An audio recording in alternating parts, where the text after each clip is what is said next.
So it's a pleasure to introduce Martin Vechev in this community. He's been here before, but he's really coming with a different perspective on programming languages. He's written some amazing papers on program induction, and we hope we're going to hear about some of that work today. Hi everybody. So they told me there is sangria after, so if you guys have comments or something, we can discuss over drinks after. So, so I'm Martin, I'm from ETH Zurich and Deep Code. So I'd like to tell you a little bit today about some of the work we've been doing in the last few years on synthesis, induction, program induction, machine learning, and then how to bridge these two different fields. And I'm looking forward to lots of discussions after, also at the debate, I guess, fair debate. So one thing that has been going on over the last maybe 10 years, and that's a very biased perspective, that's my perspective, right?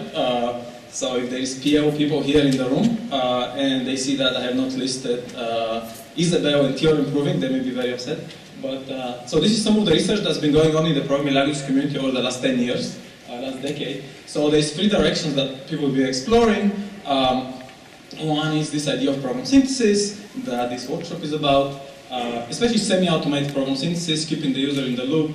And so there's been a huge amount of work on learning all kinds of functions, mostly over discrete spaces, so not dealing with noise. Declarative programs, imperative programs, functional programs, higher order programs. New algorithms, there's been very interesting work, like learning new different kinds of algorithms, concurrent algorithms, parallel, sequential, dynamic programming algorithms. Also from examples, natural language processing, natural language specs, partial specs, all kinds of partial input. So this direction is a bit different than the traditional program synthesis in the 80s and 90s, where people looked at giving full formal specifications and then deriving programs that satisfy the specs. So there's very, very nice work here by Sumit Bhuvani, by Armando. We did a little bit of work, and also many other people.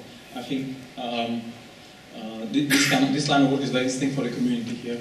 Another direction which I think is very relevant, especially when you are trying to learn from programs, is this direction of automated symbolic reasoning. There's been a lot of work on this, so we don't learn over program text, we learn over program semantics, so how do you get the semantics? So in a sense, you can think of this automated program reasoning as kind of deep learning for programs, so you extract deep semantics from programs, from a single program, while the machine learning is over sets of programs.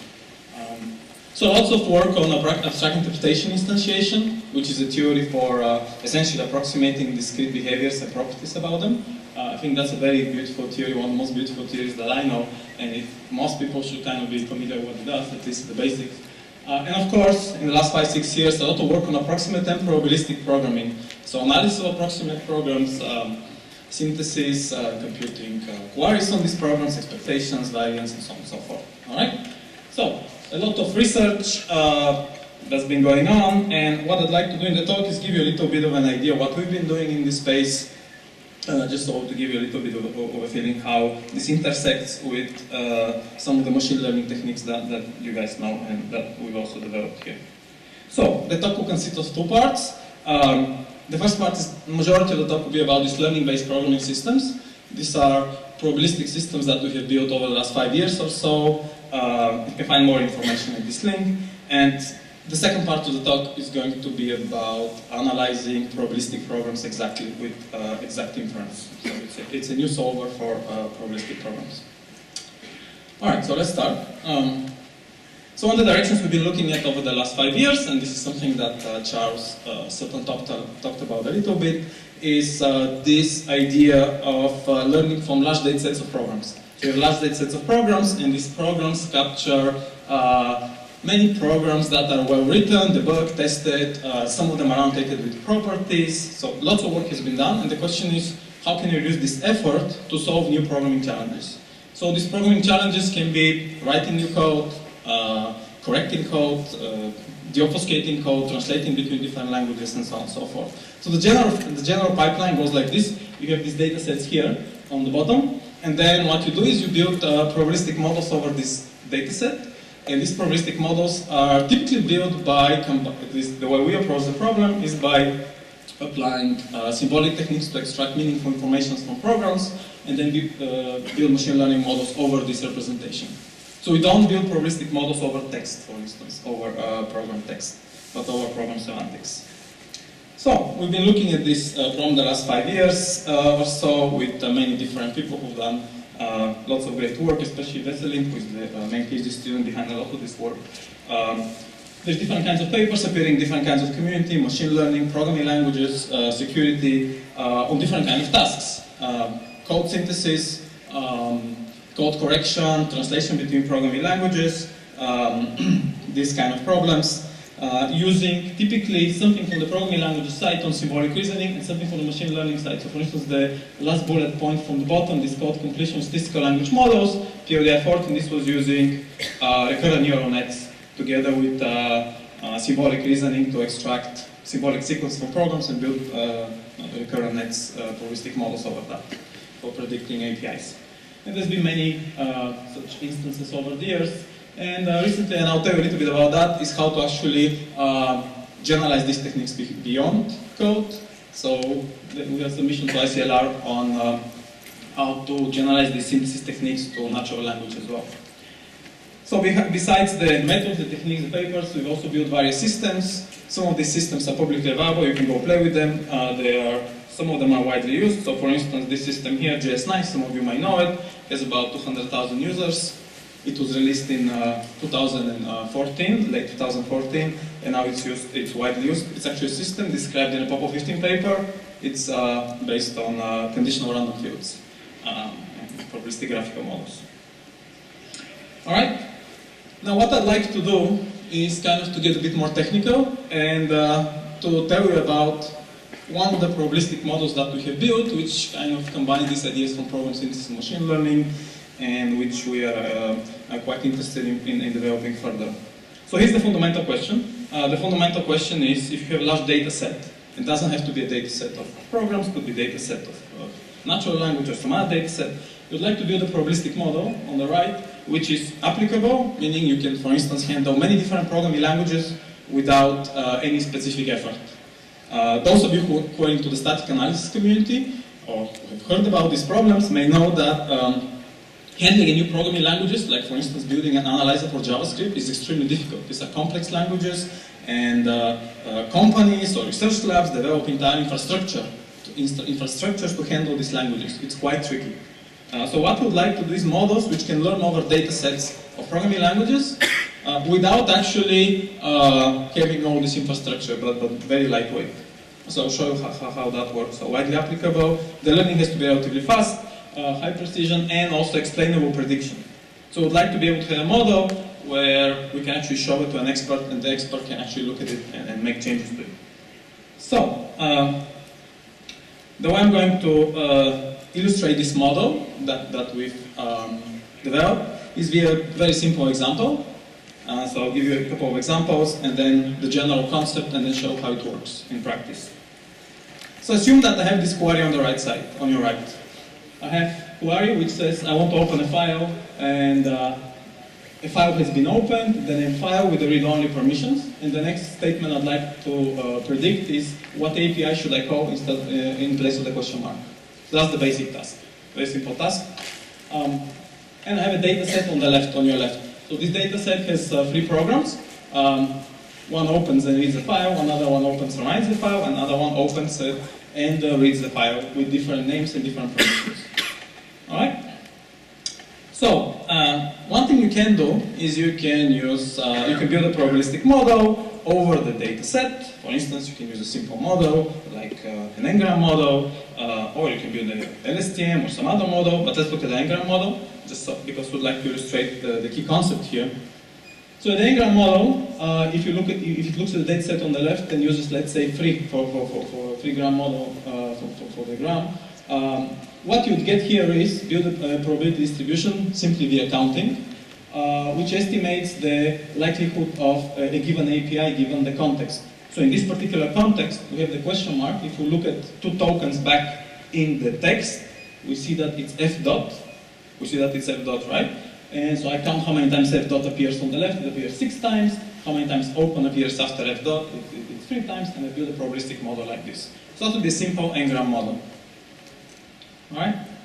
So using this simple Ngram model, the most likely prediction is open, and this is what you would get for this task. Alright? So the context, this is the fundamental thing to remember. The context here is fixed. So this context lambda here is fixed, and the model builds a probability distribution over this context.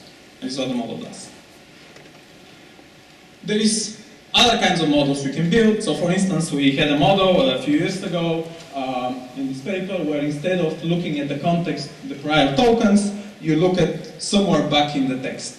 So for instance, you can look at some of the prior APIs that have been used for this object F.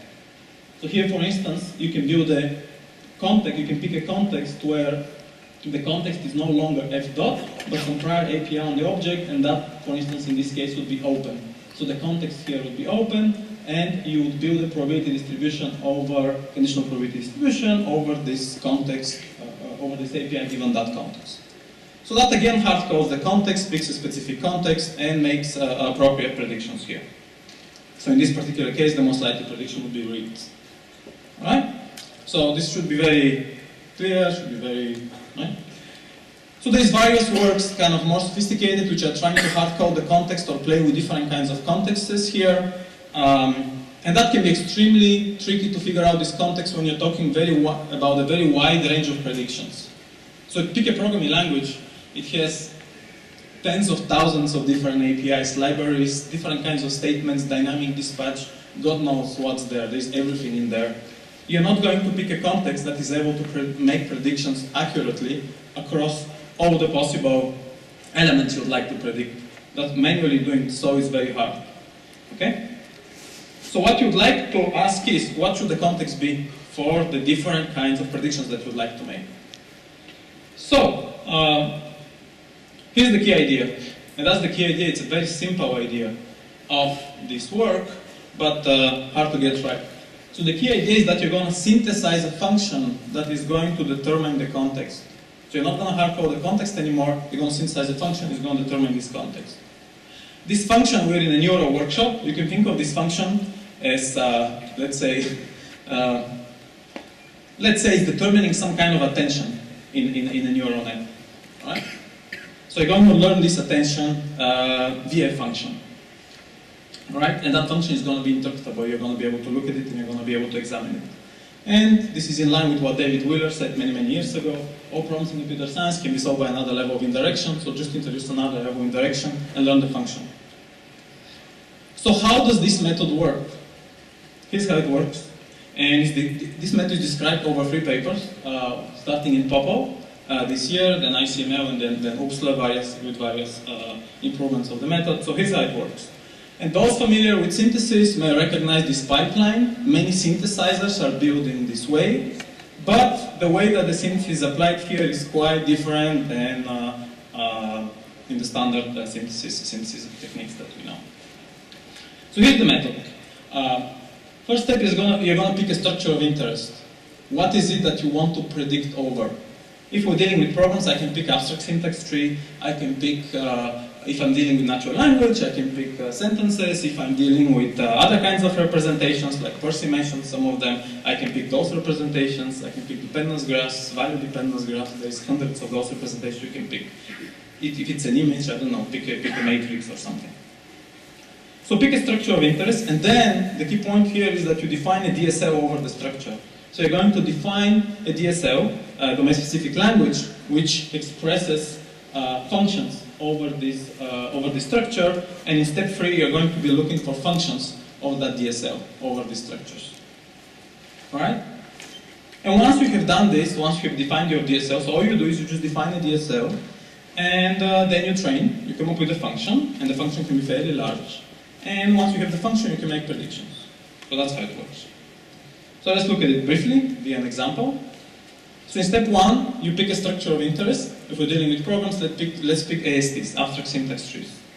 So we have a program on the left, let's pick the AST of the program, and let this be the structure over which our DSL is going to range. Let's define a DSL over the structure. So the whole model is really parameterized by the DSL.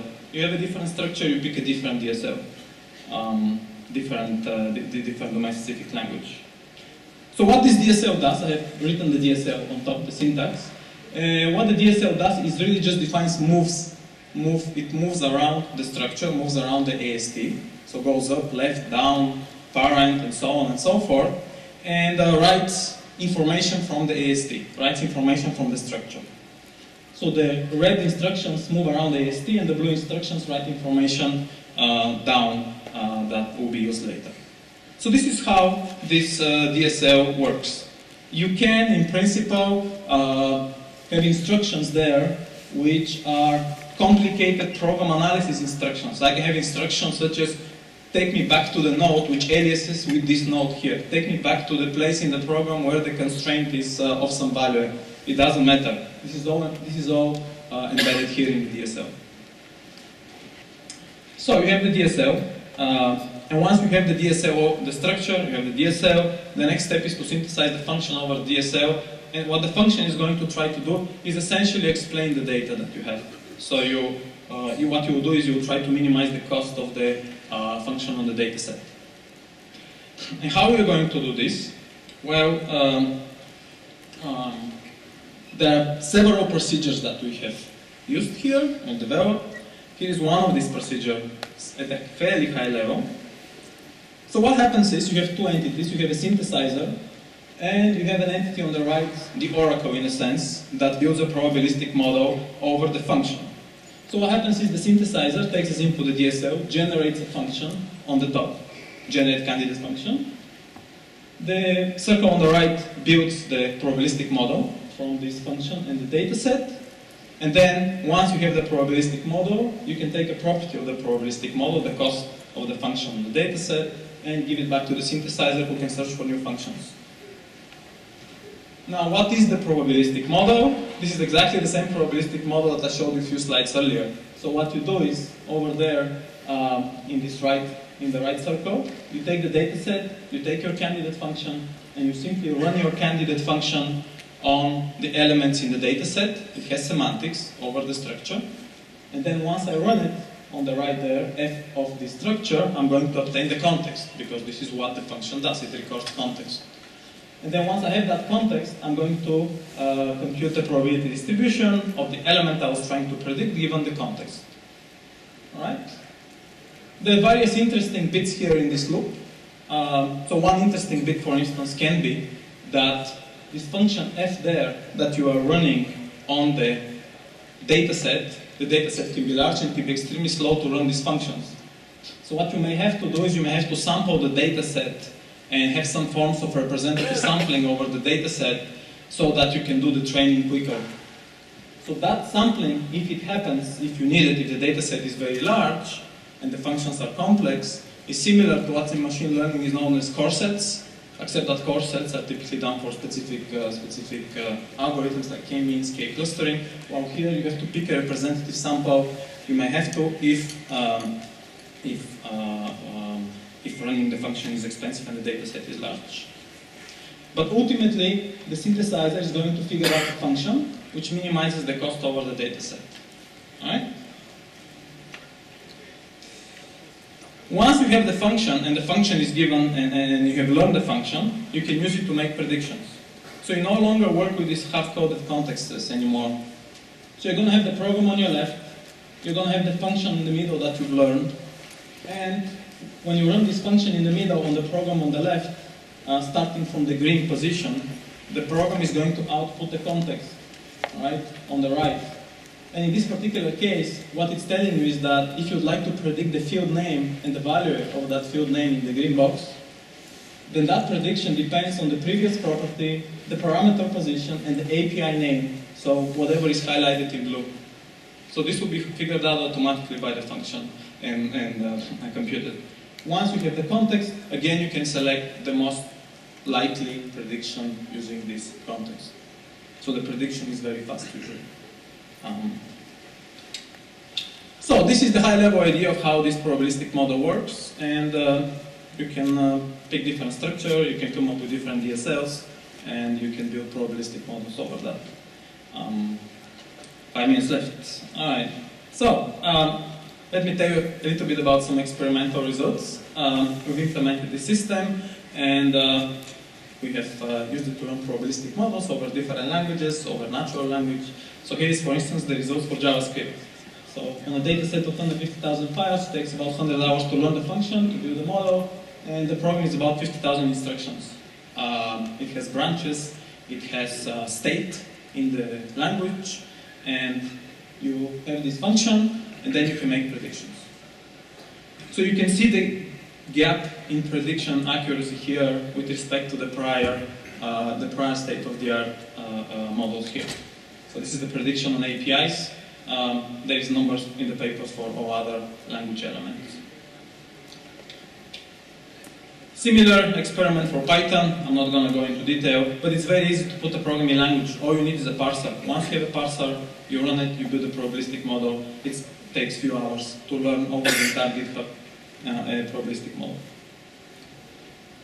Here is the recent experiment that we did.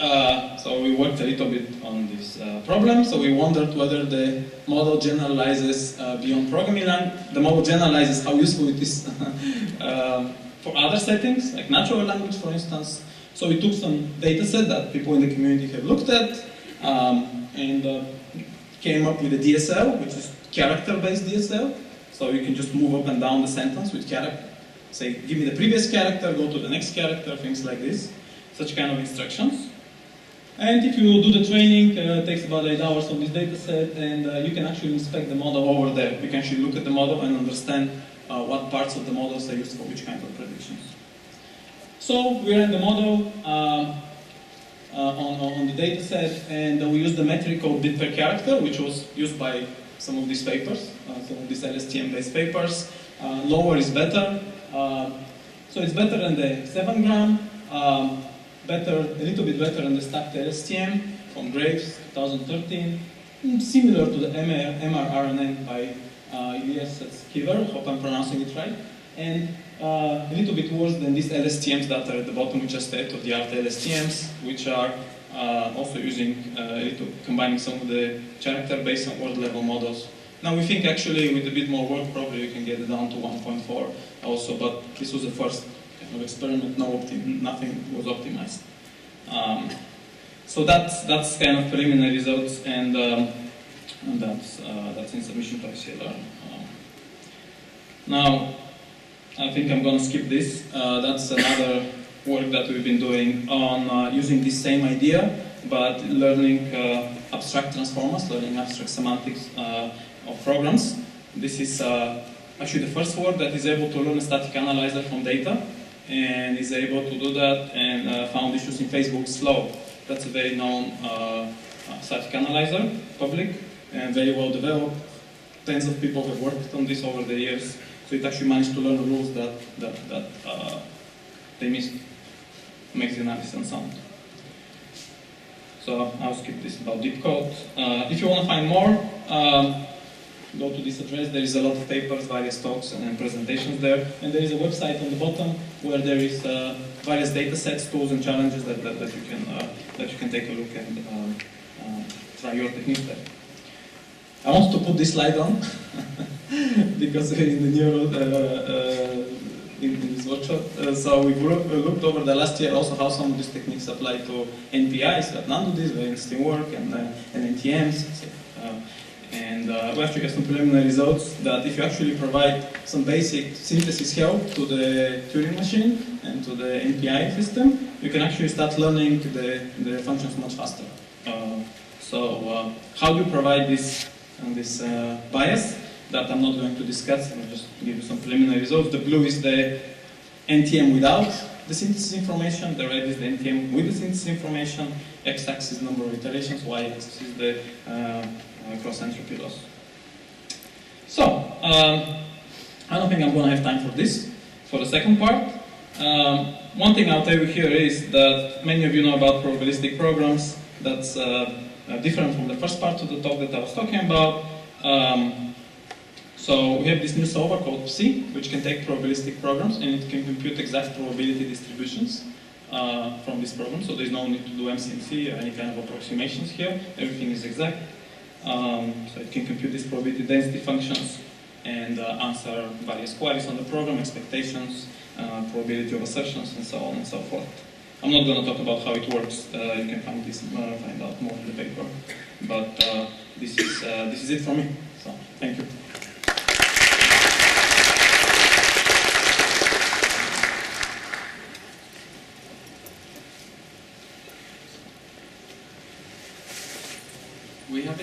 time to take a few questions.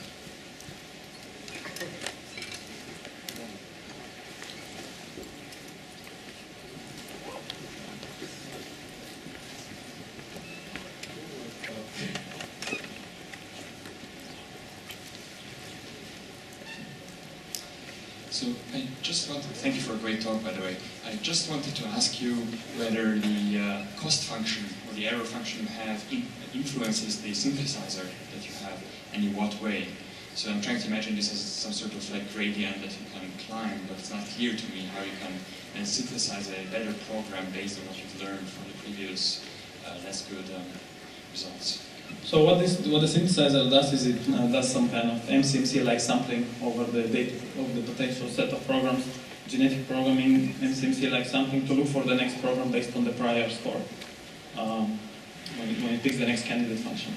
So that's one kind of learning that it does. It also does, there's another kind of learning that's modified decision tree learning, kind of with the basic ID3 algorithm, but extended to look forward in space. So different kinds of learning. Yeah. You can ask here, I think I can repeat it.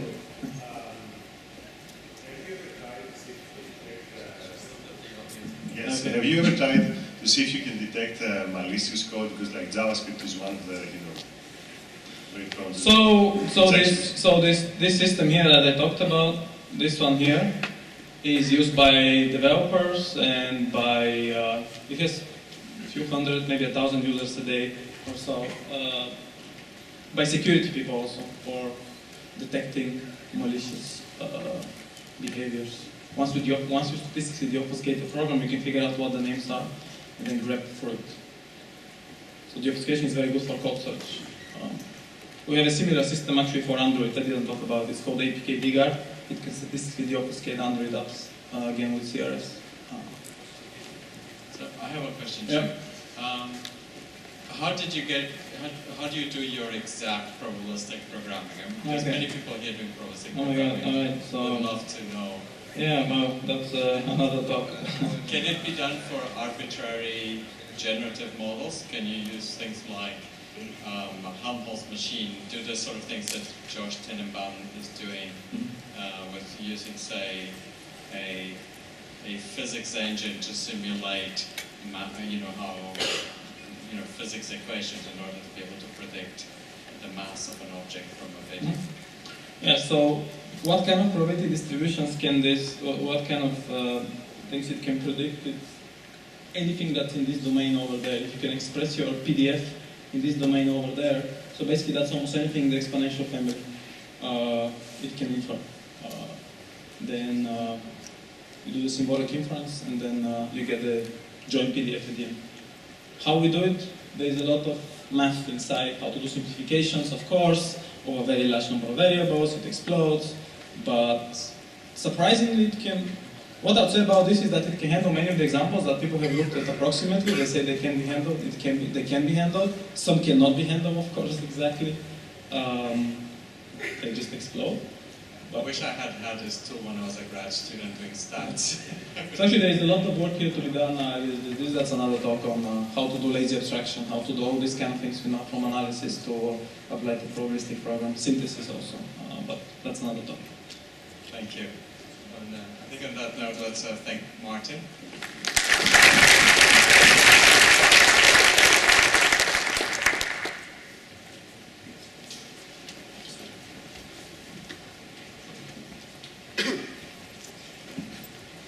Our next speaker is at Grefenstette. He got his PhD at University of Oxford. He used to do a lot of logic and deep learning. It was one of the first people to prove theorems about logic and deep learning, and what are the limitations of say, deep neural first-order logic. How many things can you do in logic with deep nets? And he's having now trouble with his laptop.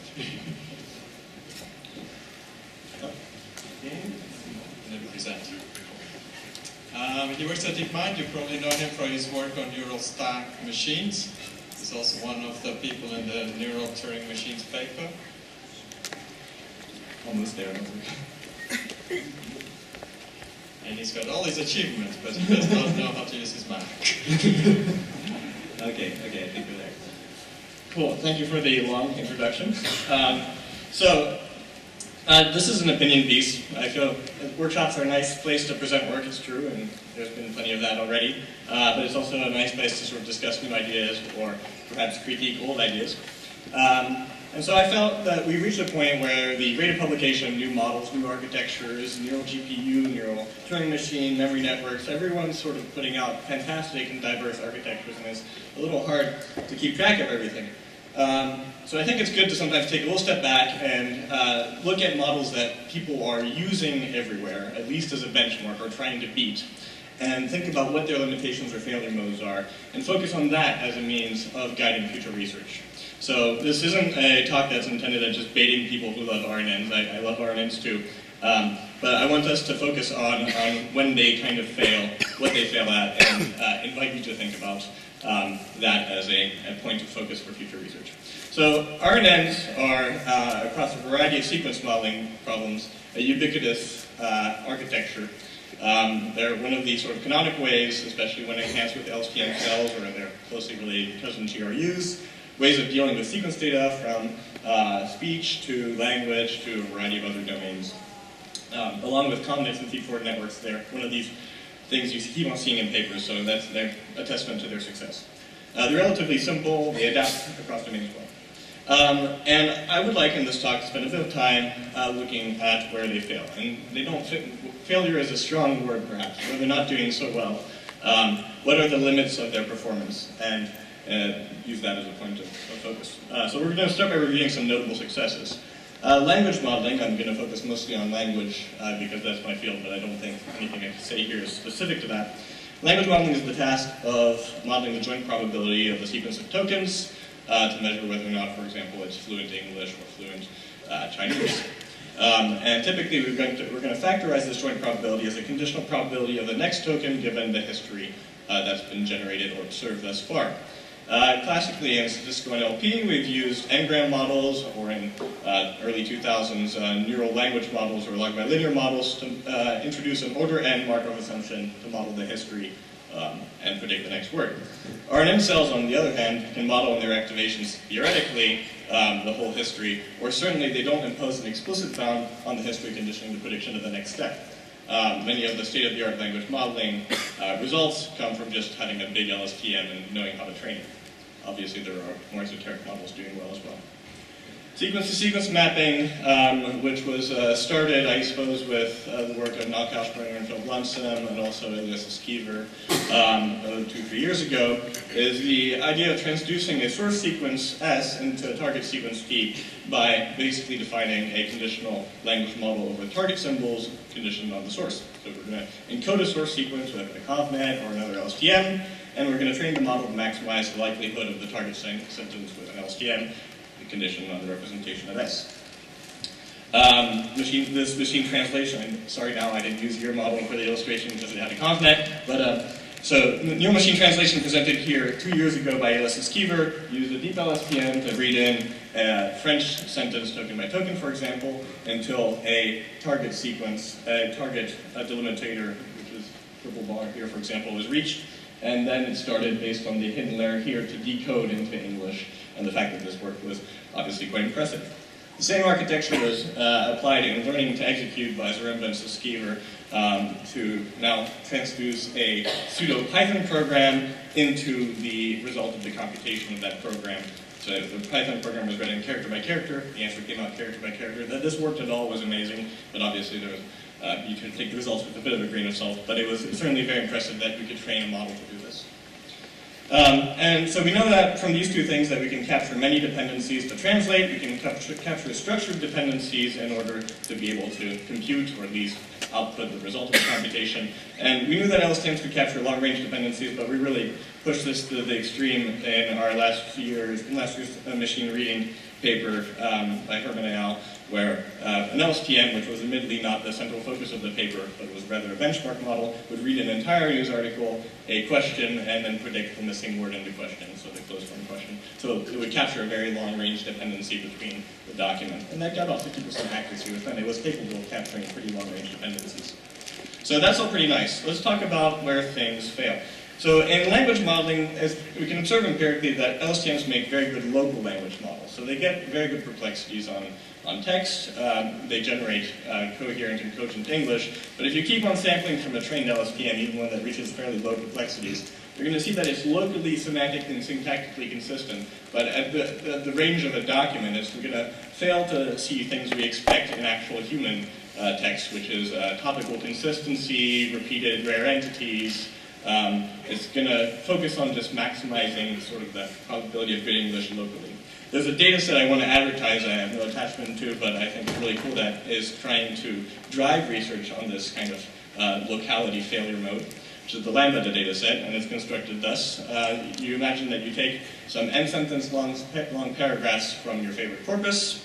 You get human annotators to predict the last word in the paragraph having observed the previous sentences, so it's just language modeling. And you remove all the data points where human annotators couldn't agree. So now we just have a data set where humans can solve the problem. Then we train language models in the supporting corpus, and we run those on our candidates. And we remove all the data points where the language modeling models are doing too well. So now we have a gap between, humans can do well on the remaining data points, and machines aren't so good.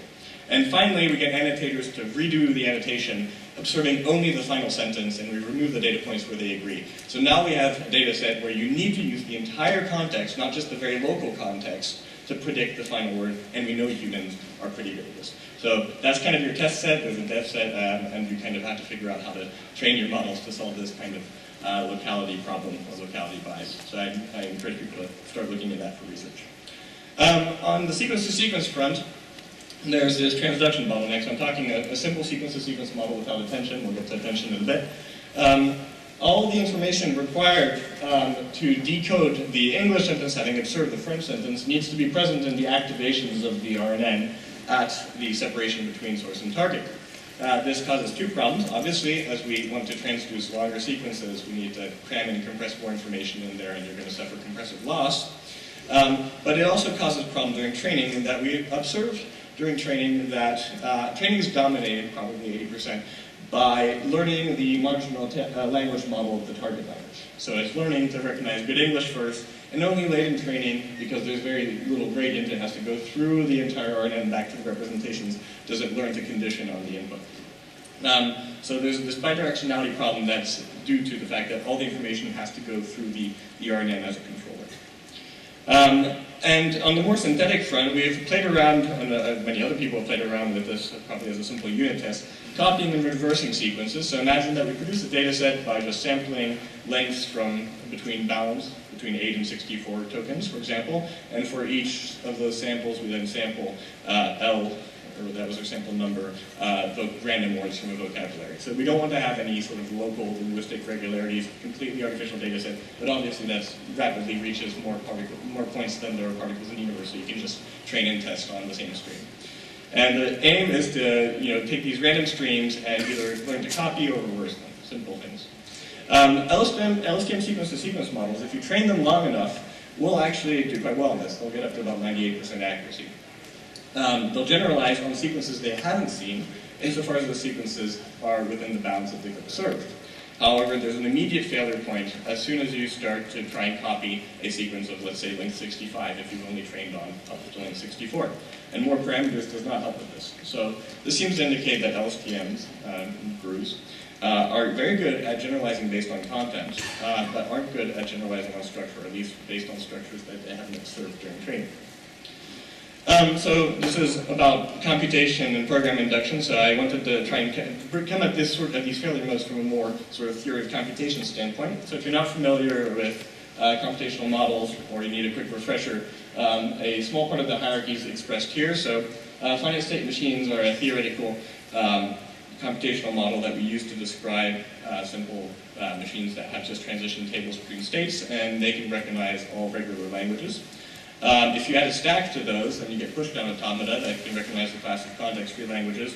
And skipping up a few steps, we have Turing machines, which can recognize all recursively enumerable languages or recursive functions of arithmetic. So that's where we probably want to be if we wanted to solve all problems.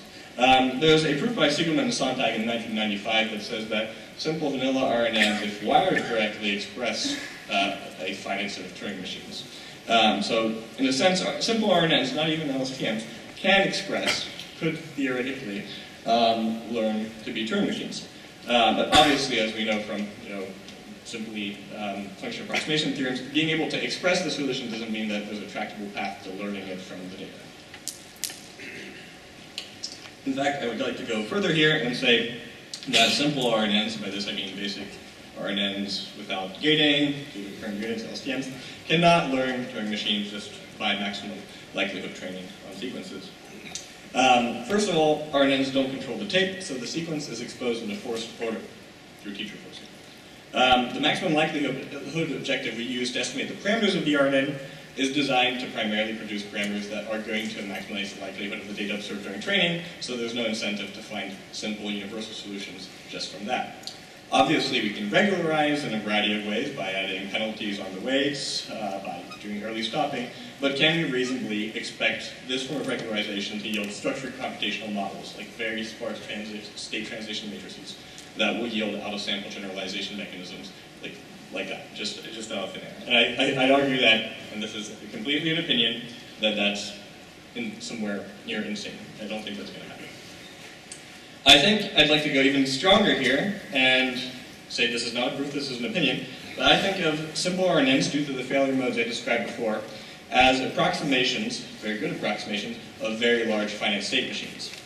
Primarily because they can generalize on content by mapping by basically deciding where in the state space they are, but not on structure. So they can't invent new transition matrices between new states if they haven't observed the correct data during training. So if they are approximations of finite state machines, they're technically, in theory, memoryless, but they can simulate memory through dependencies. So if you just take a finite state machine that recognizes dot star a dot dot dot a in regular language, that can track that you, at the point where you're deciding whether or not to generate A, you've seen A for symbol subcode. So LSTM RNNs have a very limited bounded form of memory, although the bound doesn't need to be explicitly specified. Obviously, what's wrong with being a finite state machine? Well, it depends on how you see things. Again, this is in the range of opinion, but I'd say that there's a few issues with this. First, this means that the RNNs, since they're just capturing the finite state machine, are acting both as a controller and a memory by having to memorize, basically, these short dependencies. So the more dependencies you want to put into your RNN cell, the more you're going to require activation space, and the bigger your RNN cells are going to need to be. If the more dependencies you need to track, let's say if you want to be able to translate longer sequences, and translate more words, the bigger your RNN cell is going to need to be. And finally, the more structured and complex the sort of dependencies you want to capture, if you want to truly learn to compute, the bigger your RNN cell is going to need to be. And because that imposes a quadratic penalty on the parameters, that's not a very elegant solution. But on a more theoretical sense, in a more theoretical level, finite state machines are also pretty basic in terms of what they can recognize and express. Natural language, which is a topic close to my heart, is, according to some linguists, at least context-free and possibly higher up in the hierarchy. So, according to some linguists, we would need at least a push-down automata. We would need to be able to simulate a push-down automata to do this. But even if it's not, even if language is regular, or even if you're in a domain where you don't think that your problem is context-free or above, having a model that's able to express a slightly more high-order computational mechanism is important in terms of rule parsimony. So let's take an example of one of the simplest formal languages that is not recognizable by a finite state machine, and that's A and Bn, so a matching number of A's and B's in sequence. If this language has a boundary, and let's say an empirical boundary or a theoretical boundary on the n, so if you never have more than capital N A's and therefore capital N B's, this becomes regular again, meaning you could have an RNN that will capture this. However, the regular language that will capture that specific regular language will need n+1 rules if you want to match the empty string. Whereas the context-free grammar, which will match it and then beyond, there's 2 rules and perhaps a third if you need to count. So you need much fewer rules with push-down automata to recognize this kind of boundary case, than if you wanted to internalize everything in terms of the regular language. So I'd argue we're right now with LSTMs, which we see in so many papers, which are a robust and versatile benchmark. We're at the level of finite state machines, and the current directions of research is to take a step up in the computational hierarchy. And I'd like to talk a bit about, at a high level, some of the research that's trying to do this. So a lot of research in augmenting RNNs has stepped away from RNNs being just a particular kind of way of specifying a hidden layer to being more of an API for building networks. In a sense, it's just a network component that deals with inputs, outputs, and holds state by previous state to next state mapping. And whatever's happening inside this box, as long as it's end-to-end differentiable, is kosher, and a lot of work like NTMs and memory networks kind of fit this API. LSTMs do that. And all you need is to keep everything differentiable with regard to the next state and the outputs. So a lot of work that I'm going to describe today, just at a high level and fairly quickly, because I'm running out of time already, trying to augment RNNs by introducing an explicit controller memory split that we've heard about in previous talks like Rob's. In this, a controller, perhaps a GRU or an LSTM or a simple RNN, deals with the input and the output end of things, with interacting with the environment. And also at each time step will interact with the memory in a unidirectional or bidirectional way. The previous state of the overall complex RNN deals with preserving the state of the memory and updating it if necessary, and also the state of the controller itself as a recurrent unit. The most popular sort of and second most ubiquitous extension to RNNs that you see in the literature is in the form of attention mechanisms, which you can think of as sort of read-only memory. If you're not familiar with this, the basic idea is instead of having a single representation for your source sentence in a sequence-to-sequence model being produced by the encoder instead produces at each position in the source a vector that serves as a sort of index for and also the content of the memory at that position. The controller, so during the decoding phase, will at each time step produce a query vector, which it will compare against all the positions in the memory. That will yield a distribution in terms of similarity over those positions, and then you can either use that to return a word directly in the case of pointer networks, or a vector in the case of sort of normal standard attention. And then there's obviously a bunch of extensions that have been explored in literature. If you're returning a vector, you can then fuse it with the inputs in order to update your controller, which will then perform the output, or you can do late fusion and directly combine it with what the controller's prediction of the next word should be. This allows us to skip this transduction bottleneck, so whereas previously all the information needed to be in the activations of the red layer here, now we're getting information during decoding that gets to peek back at the encoder, at the encoded representations, and those affect the predictions, which means that in turn, gradient flows back not just through the RNN cell, but also through these different attentive weights, and allows you to get better gradient on the encoder and therefore faster training. We're pushing the onus on encoding the entire source sequence from the controller to the representations themselves. But there are some limitations here. So this kind of read-only memory paradigm, first of all, is read-only, and it's sort of based on the idea of producing one-to-one or one-to-many alignments. In the classical forms of attention, including pointer networks, there's, in the limit, there's one correct word that we want to technically focus on. Sometimes we return a distribution that's a little fuzzy across maybe two words, but in the limit we would like to pick the correct word and then translate it. Which is fine for a lot of cases, but sometimes in, let's say, translating a set of English words into a single massive German word, you might want to have a many-to-one relationship. And classical attention doesn't really allow you to do that in a very elegant way. If you're wanting to do attention across many documents, so if we want to scale this up, if you're just attending to one document and that causes you to change how the encoder works, suddenly you have to re-encode all your documents, and that can be computationally expensive. When we're reading documents and you want to answer questions about them, you might want to be able to do multi-hop attention. You might want to be able to attend several times and based on what you've attended to previously, change what you're looking for next in order to answer a complex query. And that's difficult without changing the ROM, because attention is supposed to be read-only.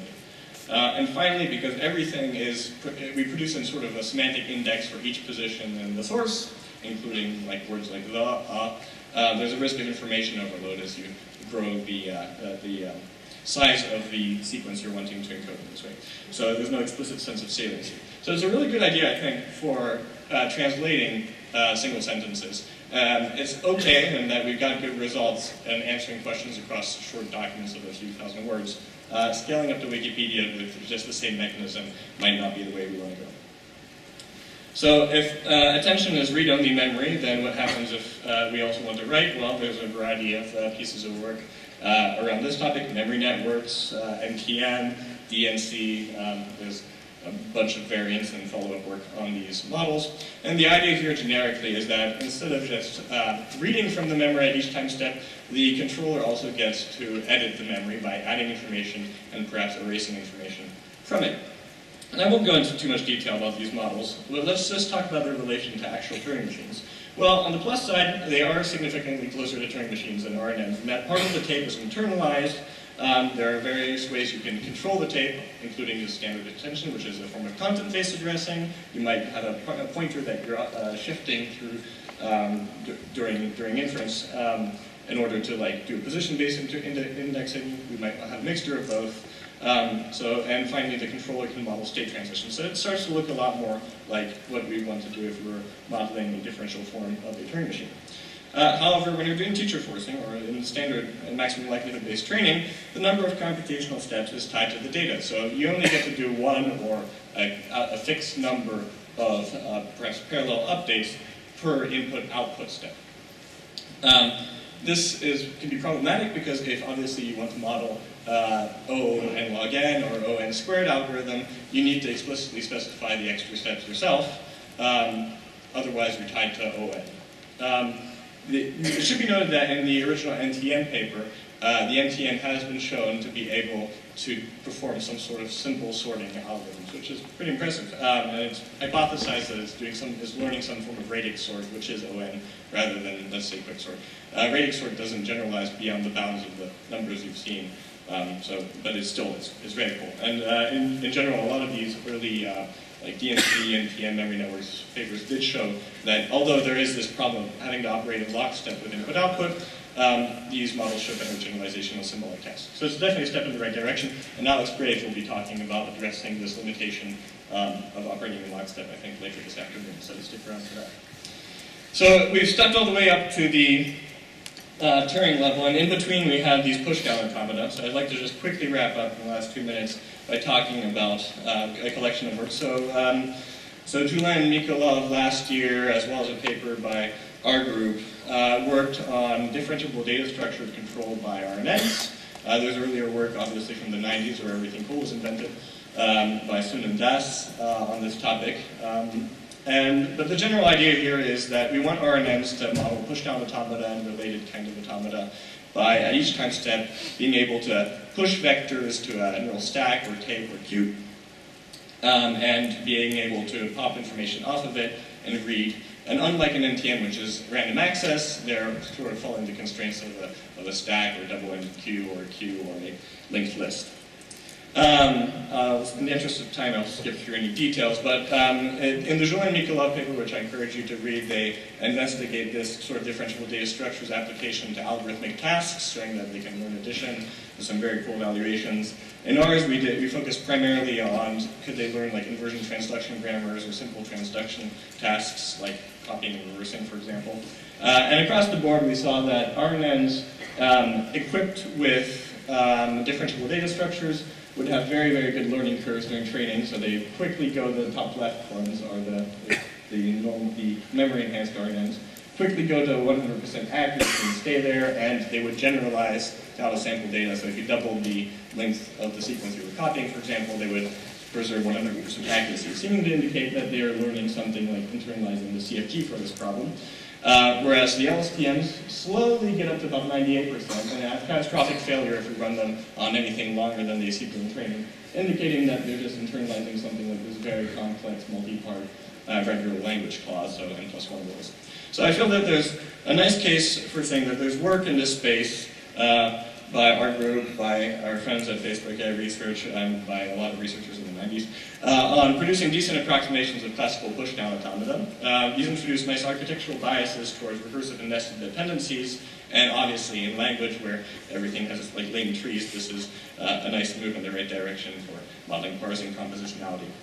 But obviously this faces the exact same limitations I talked about for NTNs and DNC and memory networks, and that computation has to operate in lockstep with input-output, which means that if you want to like do something inspired by a classical stack-based algorithm you may have learned in CS 101, and it requires something more than ON complexity, you're in trouble.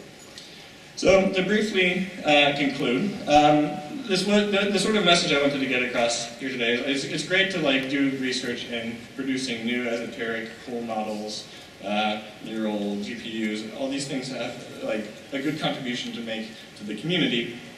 But it's also easy to design an overly complex model with too many moving parts, which might be difficult to optimize, so therefore it's not always worth jumping straight to that level. I think it's historically been better to focus on understanding limits of existing models, models that are tried and tested and successful across a wide range of problems, understanding the limits with regard to specific problems you find interesting, rather than trying to build a new data set to fit your model. And by understanding the limitations of these models in the nature, often simply by analysis, better solutions pop out. The best example that's close to my heart is reading chapters 1 through 3 of Felix Gur's thesis on LSTMs, where through an analysis of the vanishing gradient problem for simple RNNs, LSTMs just naturally pop out as a solution to the reader, and it's beautiful. So please don't just think about the model, think about the complexity of the problem you want to solve and what the failure modes of successful models are on that problem, and then start designing your next big architecture. Thank you.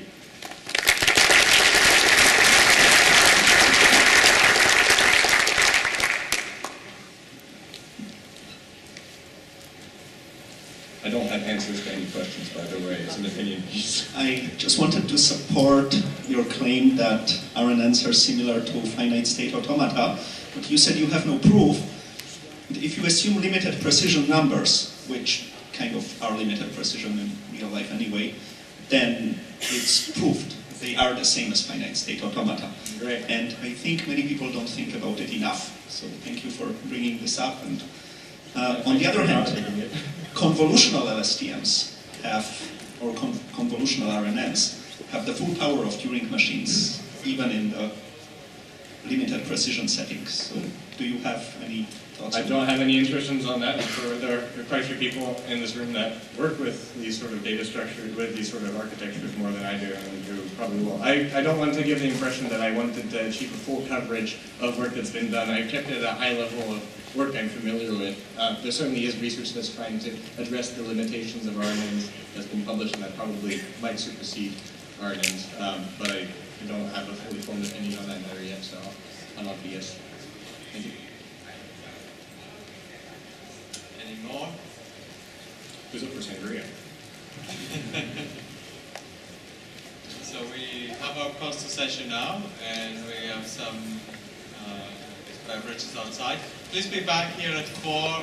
We're going to have Jürgen and Joysten and Baum for a final shot on the program.